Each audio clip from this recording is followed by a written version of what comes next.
नमस्कार, शाम के ठीक 6 बज चुके हैं और आप देख रहे हैं आपका prime time debate show India का सवाल और मैं हूं आपके साथ प्रीति चौहान। लोकसभा चुनाव की उलटी गिनती शुरू हुई नहीं कि इधर अब तमाम मुख्यमंत्रियों, बड़े बड़े राजनेताओं और उन सभी लोग जो इस वक्त लोकसभा चुनाव की टिकट के लिए आगे पीछे मंडरा रहे हैं, उनका भी जो समय है वो उल्टा चलने लगा। चुनाव से ठीक पहले भारतीय जनता पार्टी ने हरियाणा में मुख्यमंत्री बदलने का फैसला कर लिया। बीजेपी ने मनोहर लाल खट्टर की जगह नायब सिंह सैनी, जो कि दलित समाज से आते हैं, और उन्हें हरियाणा का मुख्यमंत्री बनाया है। नायब सिंह सैनी ने सीएम पद पर शपथ ली है। सीएम पद की नायब सैनी ने 5 उनके साथ जो कैबिनेट के मंत्री हैं उन्होंने भी शपथ ग्रहण की है। और साथ ही आपको बता दें, नायब सिंह सैनी ओबीसी समाज से आते हैं और कहा जाता है कि इन पर कोई भी दाग नहीं है। साथ ही ये भी कहा जाता रहा है कि अभी तक जो मुख्यमंत्री रहे हैं हुड्डा साहब, उनके ऊपर, खट्टर साहब माफ कीजिएगा, उनके ऊपर तमाम तरीके के एलिगेशंस रहे हैं। साथ ही कहा यह जाता रहा है कि ये जो किसान आंदोलन 2 टाइम हुआ और अभी जो किसान आंदोलन चल रहा है उसे संभाल पाने में विफल रहे हैं। और इसी वजह से अब ये बड़ा फैसला लिया गया है कि हरियाणा में, क्योंकि अब 6 महीने में वहां विधानसभा चुनाव भी है और सबसे पहले लोकसभा चुनाव है, तो ऐसे में हरियाणा के समीकरणों को साध लेने के लिए भारतीय जनता पार्टी ने इतना बड़ा स्टेप लिया है। इन सब के बीच जहां भारतीय जनता पार्टी अब मुख्यमंत्री के चेहरे को बदल चुकी है, तो वहीं कांग्रेस पार्टी, जो कि ये मानकर चल रही थी कि हरियाणा में पूरा का पूरा जो ये क्षेत्र है कहीं ना कहीं खट्टर से नाराज है, तो इस वजह से कांग्रेस पार्टी को अच्छी खासी जो वोट है वो मिल सकती है। लेकिन अब फिलहाल जो पासा है वो पलट चुका है। आपको बता दें कि पिछले 5 साल से चल रहे दुष्यंत चौटाला की बीजेपी और साथ ही जेजेपी के साथ ये जो गठबंधन है वो फिलहाल टूट गया है। मुख्यमंत्री पद के ऐलान के बाद ही हरियाणा के गृह मंत्री अनिल विज नाराज दिखाई दे रहे हैं। शपथ समारोह से भी वो दूर दिखाई दे रहे थे। हरियाणा में बीजेपी का जो लक्ष्य है 2019 लोकसभा चुनाव की तरह एक बार फिर से क्लीन स्वीप करना है, इसी के लिए पार्टी ने ये बड़ा फैसला लिया है। भारतीय जनता पार्टी ने चुनाव से ठीक पहले इतना बड़ा कदम क्यों उठाया? साथ ही आपको बता दें कि कल प्रधानमंत्री नरेंद्र मोदी ने अब तक हरियाणा के जो मुख्यमंत्री थे खट्टर साहब, उनसे अच्छी दोस्ती, बाइक पर पीछे बिठाकर लिए जाने का किस्सा सुना रहे थे। क्या ये जो कदम इस वक्त भारतीय जनता पार्टी की तरफ से उठाया गया है, आगे जाकर खट्टर साहब को क्या कोई बड़ी जिम्मेदारी दी जा रही है, या फिर 2024 के लोकसभा चुनाव को लेकर के प्रधानमंत्री मोदी का जो कैबिनेट है, या प्रधानमंत्री मोदी या भारतीय जनता पार्टी कोई भी रिस्क लेना नहीं चाहती या किसी भी नाराजगी को फिलहाल झेलने के मूड में नहीं है, इस ओर इशारा करती है। तमाम ये जो समीकरण है, दाएं बाएं हैं, इन सब पर हम बातचीत करेंगे। उसके लिए हमारे साथ तमाम मेहमान जुड़ चुके हैं, लेकिन एक छोटा सा रिपोर्ट आपको हम दिखाएंगे ताकि आप समझ पाएंगे कि हरियाणा में जो खेला है वो हुआ कैसे और कहां से हुआ।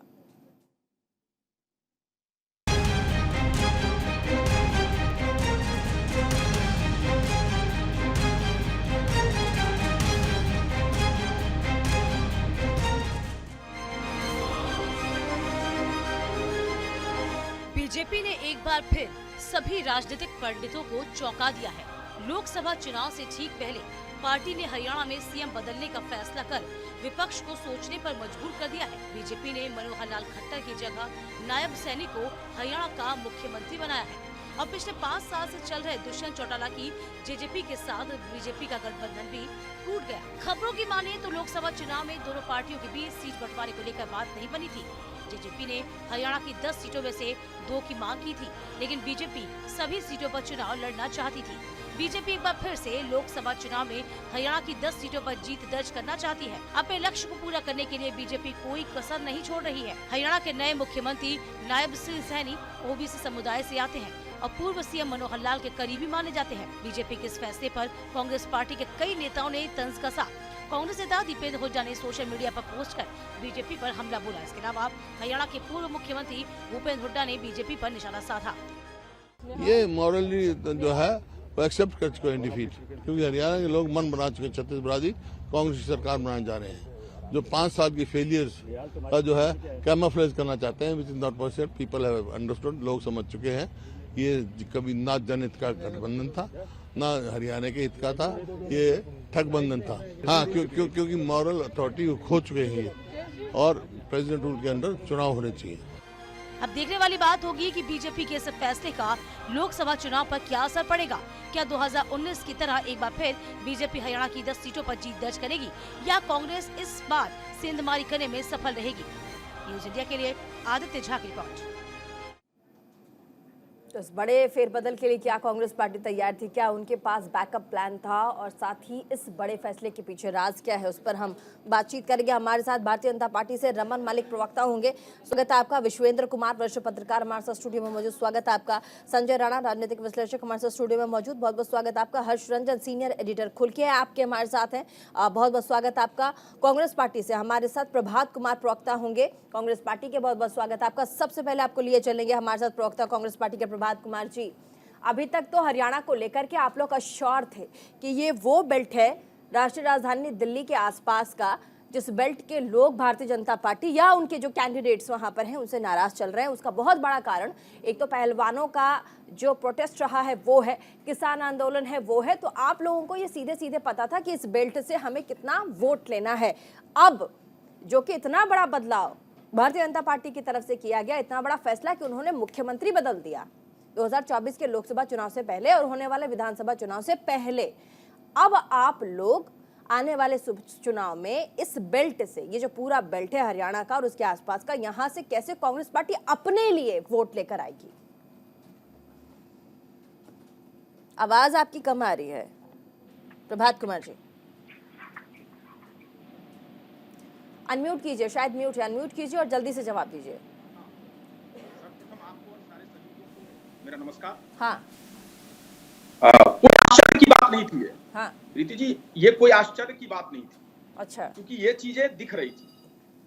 नौजवान परेशान थे, पहलवान परेशान थे, किसान परेशान थे, और पिछले 10 वर्षों का जो फेल्योर है इस सरकार का, उसको छुपाने के लिए, उस पर पर्देदारी करने के लिए भारतीय जनता पार्टी ने एक नया सगुफा छोड़ा है।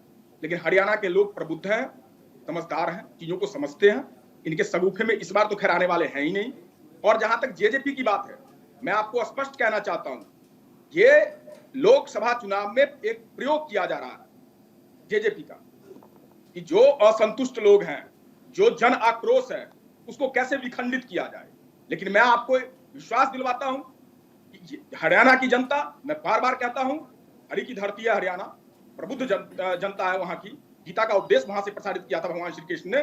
तो इस बार हरियाणा की जनता ने मन बना रखा है कि इस बार ये जो जन विरोधी, नौजवान विरोधी, महिला विरोधी, हमारे खिलाड़ियों के विरोधी, किसानों के विरोधी कील ठोकने वाली सरकार है, इसको उखाड़ के फेंकेंगे। वो ठीक है। इसके लिए मैं आपसे समीकरण जानना चाहती हूँ। आप कांग्रेस पार्टी से हैं, उसका प्रतिनिधित्व यहाँ पर उस पार्टी का कर रहे हैं, और आज शायद खबर ये भी है कि सेकंड लिस्ट कांग्रेस पार्टी की तरफ से निकलेगी भी। वो सारी बातें मैं आपकी मानती हूँ, लेकिन मैं ये कहती हूँ, कंसोलिडेशन जो वहां पर बन रहा था पूरे के पूरे हरियाणा में, एंटी इनकम्बेंसी देखी जा रही थी, अब वो तमाम समीकरण उसको लेकर के आप लोग भी पार्टी के अंदर गुना भाग आपने भी किया होगा कि भाई ये प्रॉब्लम्स हैं, इनको हम साइडलाइन करके इतना वोट लेकर के आएंगे। अब क्या आगे की रणनीति होगी? क्योंकि बदलाव पूरे के पूरे सूबे में कैबिनेट्स का नहीं हुआ है, पूरा कैबिनेट बदल दिया गया है, मुख्यमंत्री बदल गए। तो ये चीजें तो बीजेपी को सोचनी पड़ेंगी। ये सवाल उनके लिए है प्रीति जी। मैं तो ये कह रहा हूं कि जनता हमारे साथ है। अब तो जनता खुश हो जाएगी कि नाराजगी मुख्यमंत्री से थी तो भाई वही हट गए, सिर्फ मुख्यमंत्री वोट तो स्वीप करेगा। अरे सर, वोट तो स्वीप करेगा। आप वही मैं कह रहा था कि जेजेपी का प्रयोग किया जा रहा है और हरियाणा की प्रबुद्ध जनता इस चीज को समझ रही है। नहीं, आप समझ रहे, आप जवाब नहीं दे रहे। रमन मलिक साहब, क्या 2024 के चुनाव के पहले ये इतना बड़ा जो समीकरण है, ये जो नायक प्रयोग भारतीय जनता पार्टी ने किया है, इसके पीछे का कारण बताइए। देखिए, सबसे पहले तो अगर कांग्रेस के प्रबुद्धता को उद्बोधन दे रहे, अगर उसको सत्य मान, तो फिर तो इनको इस समय ढोल पीटना चाहिए कि इनको वॉकओवर मिल गया। अगर प्रदेश की जनता त्राहिमाम हो गई है और सारा समीकरण इनके पक्ष में आ गया है, सबसे बुरे लोग हम हैं, तो फिर तो भैया आपको 10 की 10 भी सीटें मिलेंगी, आप चुनाव भी जीतेंगे। आपको किस चीज की टेंशन है फिर? देखिए, प्रॉब्लम यहाँ इनको ये है कि 10 साल में अभी तक संगठन हरियाणा के अंदर ये बना नहीं पाए। हाँ, ये अलबत्ता जरूर है कि अध्यक्ष पे अध्यक्ष बदलता जाता है, लेकिन संगठन नहीं बन पाता। एक दूसरी चीज जो सबसे बड़ी है कि आप बोलते हैं कि प्रयोग करा गया, उपयोग करा गया। हरियाणा के अंदर आपको याद होना चाहिए कि जिस वक्त भूपेंद्र सिंह हुड्डा ने दूसरी बारी सरकार बनाई थी, पहली बारी तो भजन लाल जी का मैंडेट था, वो चुराया था। दूसरी बारी कुलदीप बिश्नोई जी को 6 या 7 सीटें आई थी, जिसमें से कि 5 जो है वो चुरा लिए थे हुड्डा साहब ने। उसके ऊपर 5 निर्णय स्पीकर का, तो 40 वो और 5 वो 45 की सरकार ली थी। तो आज की डेट में अगर हम देखते हैं तो हमारे पास सफिशिएंट नंबर्स हैं और हमारे को किसी चीज की चिंता नहीं थी उस समय भी। हमने हरियाणा प्रदेश ने जो एक निर्णय लिया उसका सम्मान करते हुए स्थायी सरकार दी। हमारा पोस्टपोन विधानसभा में अलायंस था, हमारा लोकसभा में अलायंस नहीं था।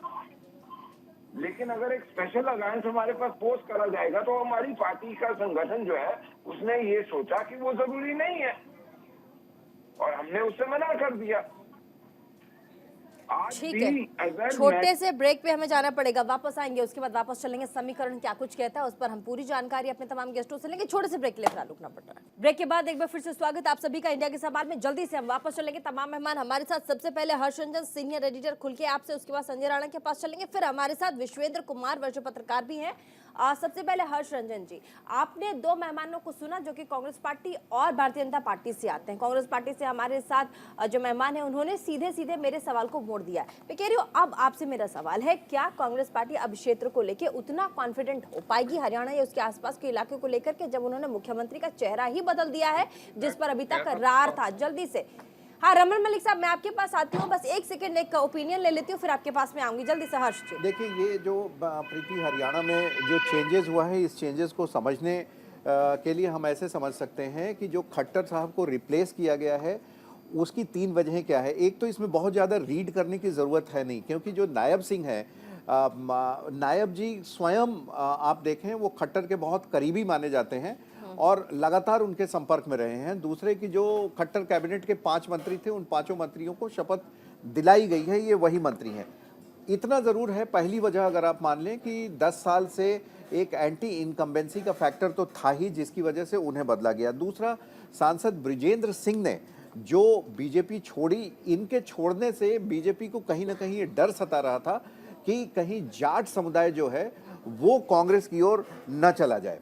और तीसरी बात यह है कि अगर मोदी सरकार की या बीजेपी की अभी की आप कार्य प्रणाली को देखें तो जो 5 साल 10 साल के बाद जो मुख्यमंत्री रह जाते हैं उनको कहीं ना कहीं साइड करके या केंद्र में लाने की योजना होती है। जैसे मध्य प्रदेश से शिवराज सिंह चौहान को लाया जा रहा है, तो हो सकता है इन्हें भी लाया जाए।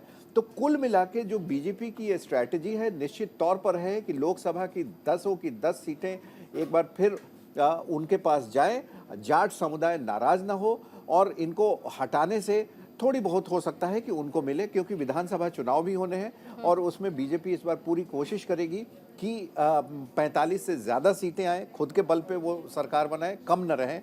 लेकिन कांग्रेस इसका कितना फायदा उठा पाती है ये उनको अपनी स्ट्रैटेजी तय करना है। ठीक है संजय राणा जी, इतने बड़े बदलाव पे क्या ये भारतीय जनता पार्टी का मास्टर स्ट्रोक है? बिल्कुल प्रीति, मैं इसको भारतीय जनता पार्टी के स्ट्रेटजी का एक स्टेप मानता हूं। देखिए, उन्होंने एक तीर से कई सारे निशाने कर दिए हैं।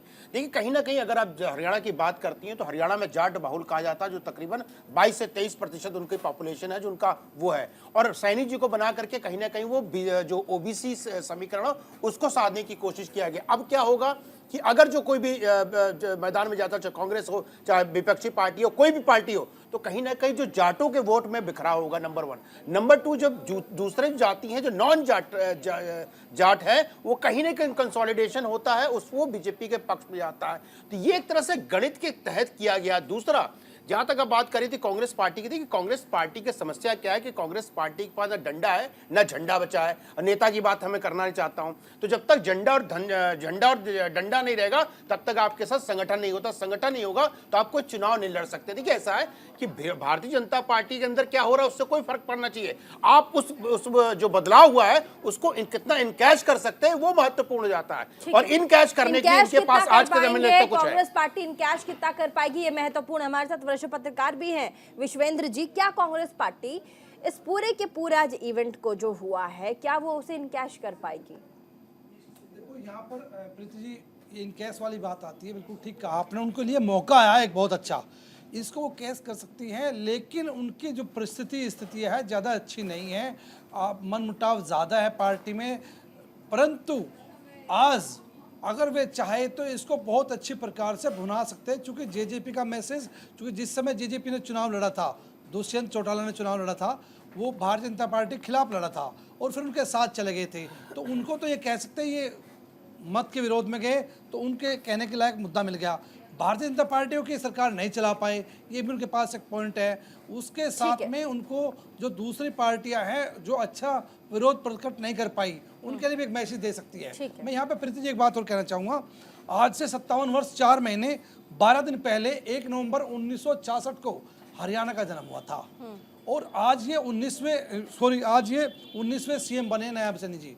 और ये उम्मीद अच्छी की जा रही है कि जिस प्रकार से भारतीय जनता पार्टी ने अन्य प्रदेशों में भी, चाहे उत्तराखंड हो, मध्य प्रदेश हो, शिवराज सिंह चौहान को बदला है, वसुंधरा राजे सिंधिया को बदला है, तो ऐसा ही प्रयोग यहाँ किया और प्रयोग सफल रहे हैं, तो उनके बदलने से अच्छा मैसेज आएगा।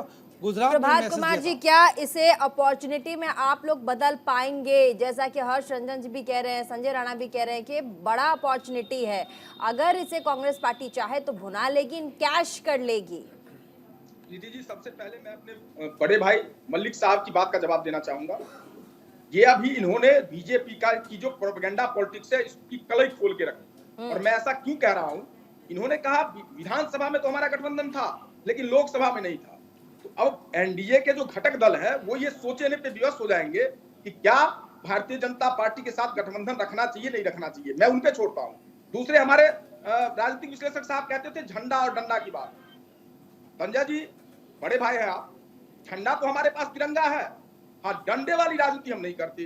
वो भारतीय जनता पार्टी को मुबारक, क्योंकि ये ईडी सीबीआई जो डंडे चलाते हैं ना वो उनको मुबारक। हम डंडे की पॉलिटिक्स नहीं करते, तिरंगा लेके चलते हैं भैया। और अभी बात हरियाणा की हो रही है, मैं क्यों कह रहा हूं, हम शुरू से कहते थे कि ये ठगबंधन है। आपने हरियाणा की जनता को ठगने का काम किया, साथ बैठ करके मलाई खाई, और जब जनता को हिसाब देने की बारी आई तब आपने ये कदम उठाया है। तो जनता इसे माफ नहीं करेगी। और रह गई आप मास्टर स्ट्रोक कहो, स्ट्रेटजी कहो बीजेपी की, लेकिन मेरा तो एक ही मानना है, हमने गठबंधन जनता के साथ बनाया है, वो गठबंधन हरियाणा में हमें लेके आ रही है, मैं पूरा विश्वास है। और आपके बातों का प्रीति जी मैं क्लियर कर दूं, ये जो आप बार बार कह रही है जाट, और इसके साथ आपको एक चीज और देखना चाहिए, फिर दलितों के साथ जो इन्होंने व्यवहार किया है उस पर भी तो बात होगी ना। 21% दलित भाई हमारे यहाँ हरियाणा के अंदर, बात तो उस पर भी होगी ना।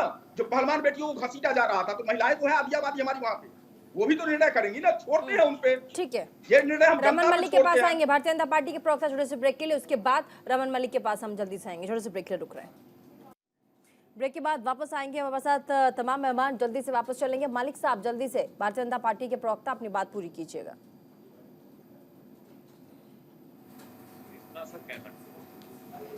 हरियाणा में सीट है, और अगर इतना ही लगता है कि वो इतनी अच्छी है तो कृपया करके इस बारी उस प्रोडक्ट को हरियाणा में एक और वाली लॉन्च कर लें, वायनाड की जगह हरियाणा में लड़वा लें, 10 में से किसी भी सीट पे लड़वा लें। हमारा सामान्य कार्यकर्ता जो है उसके सामने भी वो अकेले खड़े होते हुए भी हार जाए।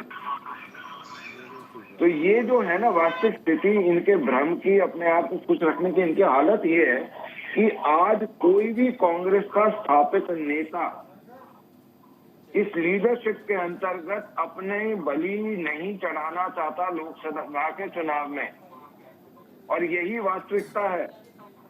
हरियाणा के अंदर दक्षिण हरियाणा का एक बड़ा नाम अजय यादव है, जो लालू के संबंधी भी हैं। उन्होंने भी हाथ जोड़ दिए, बोले भैया मैं नहीं लड़ूंगा लोकसभा। आप सुरजेवाला साहब को लड़वाने की कोशिश करें, वो भाग जाएंगे। आप शैलजा जी को लड़वाने की कोशिश करें, वो भाग जाएंगी। आप किरण चौधरी को लड़वाने की कोशिश करें, वो भाग जाएंगे। भूपेंद्र हुड्डा भाग जाएंगे, दीपेंद्र हुड्डा भाग जाएंगे। वास्तविक स्थिति यही है। प्रभात कुमार जी, लोकसभा चुनाव के लिए एमपी के टिकट लेने से लोग डर रहे, भाग रहे। वो कह रहे कि राहुल गांधी को आप हरियाणा से चुनाव लड़वा दीजिए, वायनाड से उनका टिकट काट दीजिए। देखिए यहाँ का एक आम नेता भी चुनाव लड़कर उन्हें हरा देगा, ये स्टेटमेंट दे रहे हैं मलिक साहब। प्रीति जी, मैं मलिक साहब का साधुवाद देता हूँ। राहुल जी के प्रति जो इनकी आस्था है, जो प्रेम है, मैं इसके लिए इनको साधुवाद देता हूँ। हरियाणा की बात है, हरियाणा हमारे दिल में है, बिल्कुल जाएंगे हरियाणा। और रह गई यही अहम जो है ना आपका, अभी प्रीति जी आप महिला शक्ति का प्रतिनिधित्व कर रही हो हमारे बीच में। आप एक चीज पूछो, संयोग ऐसा कि हम भी 6 बैठे हैं, 6 मंत्री बने हैं, मुख्यमंत्री सहित 5 मंत्री, जो 33% आरक्षण की बात करते थे। महिलाओं से इनकी क्या मातृशक्तियों से इनका विरोध है, मेरे समझ में नहीं आता। इनका अंतर्द्वंद दिख रहा है अभी। बताओ उसमें क्यों नहीं एक हमारी मातृशक्ति को जगह मिली।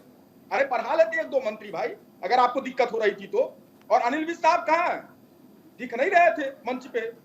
अब प्रीति जी ने नहीं पूछा, शायद नहीं देखा होगा, लेकिन अनिल विज साहब तो दिखे नहीं। अरे तो हमारा काम आप ही कर दीजिए, आप पूछ लीजिए, आप ही पत्रकार बन जाइए। आप पूछिए। अरे प्रीति जी आप ही मेरी तरफ से पूछ लीजिए। आप पूछिए, आप पार्टी के हैं, आप तो तंज भी कस सकते हैं। हम तो आप पे कस दे तो वो बोलेंगे कांग्रेस पार्टी के, और उन पे कस दे तो आप कहेंगे हम भारतीय जनता पार्टी के। अरे आप ही कस दीजिए। प्रीति जी मैं ही पूछ रहा हूँ, मैं तो बस, क्योंकि आप एंकर हो तो आपके माध्यम से पूछना चाहता हूँ। हम कुछ नहीं है सर, पत्रकार हैं, कोई एंकर टैंकर नहीं है। हाँ ठीक है, तो मैं ये पूछ रहा हूँ, अनिल विज साहब दिख नहीं रहे थे। ये हमारी कुमारी शैलजा जी के बारे में कह रहे थे, भूपेंद्र सिंह हुड्डा जी के बारे में कह रहे थे। अरे प्रभु चुनाव तो नजदीक है, बेचैनी क्यों है, बौखलाहट क्यों है मलिक साहब? नहीं, स्विफ्ट वोटिंग पे आपने भी जवाब नहीं दिया प्रभात कुमार जी। और संजय राणा जी मुस्कुरा रहे, कुछ कहना चाहते हैं जल्दी से संजय राणा जी। नहीं, क्लीन वोटिंग पे आपने भी जवाब नहीं दिया कि क्या स्विफ्ट वोटिंग होगी, ये जो चेहरा बदलाव हुआ है। हाँ, मैं मुस्कुरा इसलिए रहा था कि क्लास का जो फेलियर बच्चा होता है, इसको हम बोलते हैं फेलियर, जो 33% नहीं आता है, वो टॉपर को बोला नहीं बाबू तुम्हारा 100% नहीं आएगा, 98% आएगा। भैया तुम 33 नंबर लाके पास तो हो जाओ, तब आप दूसरों पर उंगली उठाना। ये हो गया कांग्रेस पार्टी का हाल। देखिए ऐसा है कि सबसे बड़ी बात है, किसी भी पार्टी को चुनाव लड़ने के लिए और अपना अस्तित्व बनाए रहने के लिए संगठन का होना बहुत जरूरी है। चाहे उत्तर प्रदेश का संगठन दीजिए, खत्म हो चुका है। दोनों भाई बहन सीट छोड़कर लड़ना नहीं चाहते हैं। अमेठी से भाग के वायनाड चले गए और रायबरेली की माताजी राज्यसभा चली गई। तो भैया आप जब अपने बड़ा नेतृत्व छोड़ के भागेगा तो कार्यकर्ताओं में का मनोबल गिरता है। और मनोबल अगर कार्यकर्ता का गिरता है तो चाहे वो किरण चौधरी हो, चाहे उससे कुमारी शैलजा हो, चाहे वो सुरजेवाला साहब हो, किसी की हिम्मत नहीं होगी चुनाव लड़ने का। चुनाव आदमी लड़ता है, लड़ाता कौन है? कार्यकर्ता। जिताता कौन है? कार्यकर्ता। जब कार्यकर्ता नहीं है तो आपका विनाश होना तय है। तो भैया पार्टी बनाओ, कार्यकर्ता बनाओ, संगठन बनाओ, नेता बनाओ। एक ही आदमी को 18 साल से रिलॉन्च कर करके कोई फायदा नहीं हो गया मान्यवर। और दूसरे पे उंगली ना उठाएं, अपने गिरबान में झांक के देखें कि हमारी शक्ति कहां पे है और हम कहां पे कमजोर हैं, और जहां कमजोर है उस पे कार्य कीजिए। ठीक है, तर्क अपनी जगह है। हमारे साथ हर्ष रंजन जी भी हैं। एक बार पॉलिटिक्स भी समझ लेते हैं। क्या ये जो भारतीय जनता पार्टी ने इस वक्त चेहरा बदला है, क्या इसका इफेक्ट आने वाले हरियाणा की विधानसभा चुनाव पर भी होगा? हम बार बार कह रहे हैं कि वहां के लोग, कुछ एक वर्ग जो है, क्योंकि ओबीसी समाज से आते हैं सैनी साहब, तो क्या इसका इम्पैक्ट होगा? वोट प्रतिशत लोकसभा चुनाव में भी कहां तक जा सकता है? क्योंकि एक कास्ट के बेसिस पे आप देखिए पूरा का पूरा जो फेरबदल है वो किया गया है। तो ऐसे में क्या सैनी जो आते हैं इस वक्त ओबीसी समाज से, क्या इन्हें 2024 में लोकसभा चुनाव में राजस्थान में भी कैंपेनिंग के लिए भारतीय जनता पार्टी भेजेगी? क्योंकि आप देखिए ओबीसी समाज से अशोक गहलोत भी वहां पर आते हैं, तो उनकी काट के तौर पर जिस तरीके से मध्य प्रदेश में वहां के जो मुख्यमंत्री हैं मोहनलाल जी, उनको उत्तर प्रदेश और बिहार में कैंपेनिंग के लिए भेजा जा रहा है 2024 के लिए, क्या ऐसे जोड़ के भी हम देख सकते हैं?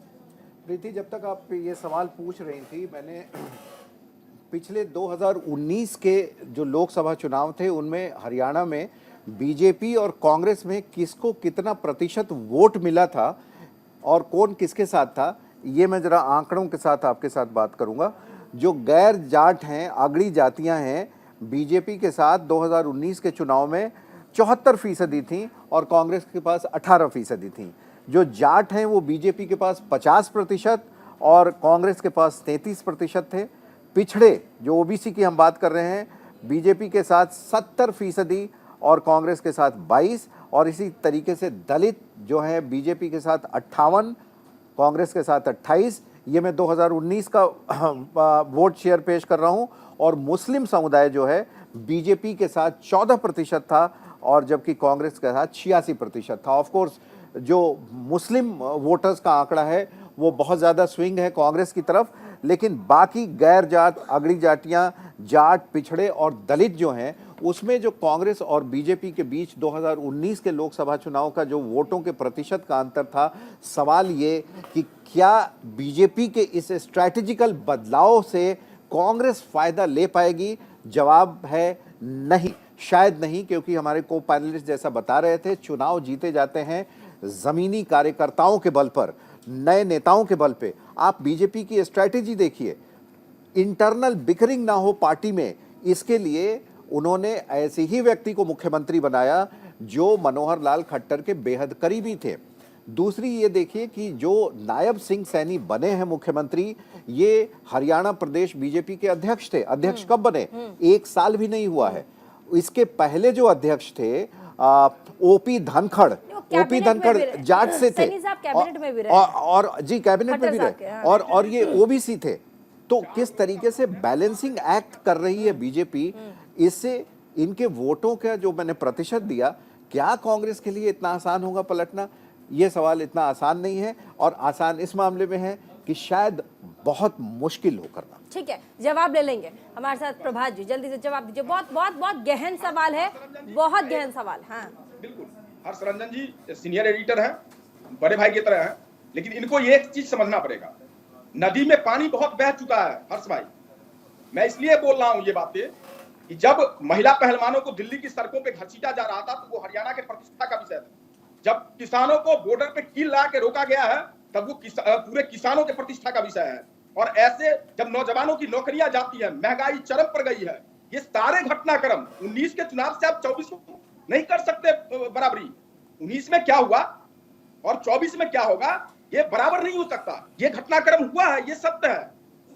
तो आज बिल्कुल शरण सिंह को अगर टिकट मिलेगा तो आपको क्या लगता है जिन बेटियों को घसीटा गया उनके परिवार दुखी नहीं होंगे? पहले बीजेपी को ही वोट दे रहे थे, बोला है उन्होंने, बिल्कुल ठीक है आपका आंकड़ा, लेकिन 24 में ये आंकड़ा एज ए चीज नहीं रहना है, क्योंकि इन्होंने बहुत ही ज्यादा किसानों के साथ, नौजवानों के साथ, बहन बेटियों के साथ इन्होंने जो व्यवहार किया है उस व्यवहार का प्रतिफल इनको मिलेगा। मैं ये कहना चाह रहा था। हाँ, विश्वेंद्र जी देखो, सबसे पहली बात देखो, कांग्रेस की अगर बात करते हैं, कांग्रेस बिखरी पड़ी है, इसमें दो राय नहीं है, और स्थितियां ज़्यादा अच्छी नहीं है। वो इस मौके का फ़ायदा उठा सकती थी, वो उठाने की स्थिति में नहीं है, खुद संगठित नहीं है।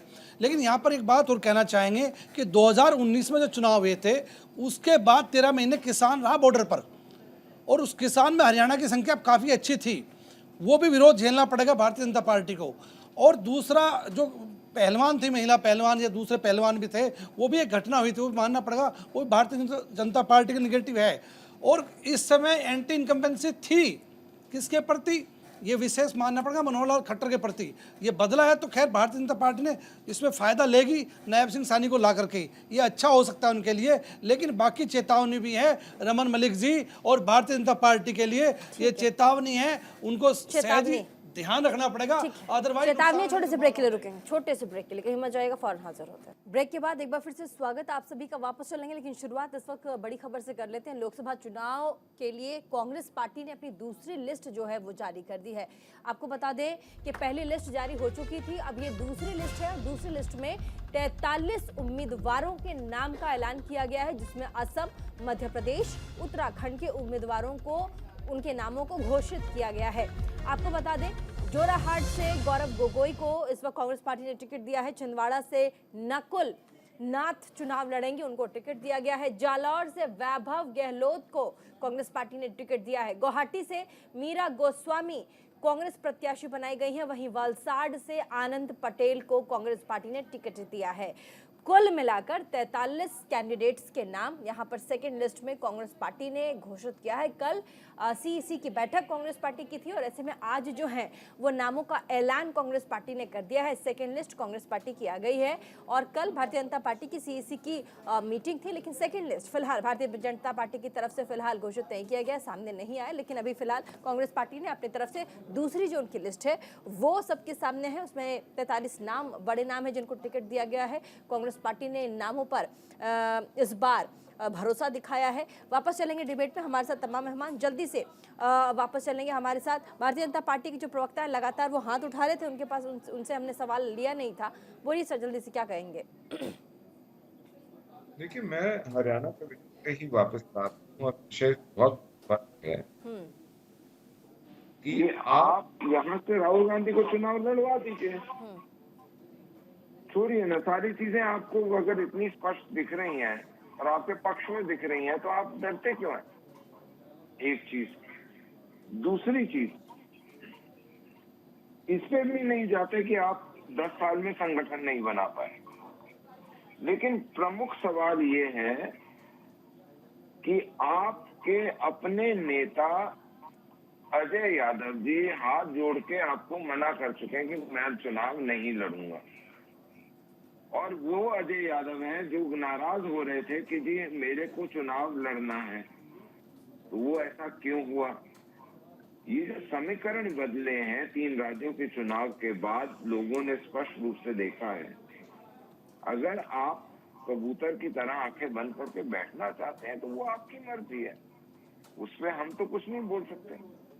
हाँ, इतना जरूर कह सकता हूँ कि आपने अभी तक ये नहीं बताया कि आपके नेता ने राष्ट्रपति शासन लगवाने की गुहार लगाई हरियाणा में किस लिए, उसके पीछे कौन सा 356 को यूज करने का कौन सा पॉइंट दे रहे थे।